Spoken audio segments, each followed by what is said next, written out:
Petugas PPK Sumeneb nyawer biduan dangdut saat diklat di hotel, KPU minta maaf.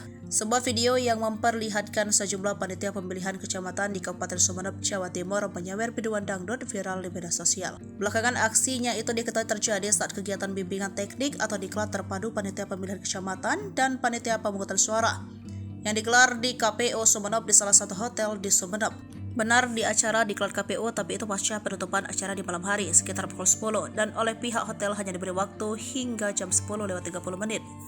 Kata Komisioner KPU Kabupaten Sumeneb, Rafiki Tanzil kepada wartawan Kamis 21 Desember 2023. Menurutnya hal itu hanya sebagai hiburan di tengah kesibukan.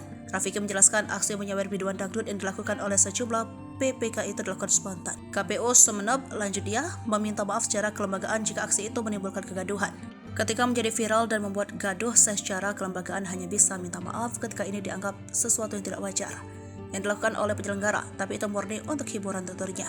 Ia memastikan pihaknya sudah menegur sejumlah PPK yang ikut serta dalam nyawer tersebut. Selanjutnya, kata Rafiki, dia memastikan tak akan ada lagi hiburan di setiap kegiatan KPU. Hal itu untuk mengantisipasi kegaduhan dan persepsi buruk di tengah masyarakat.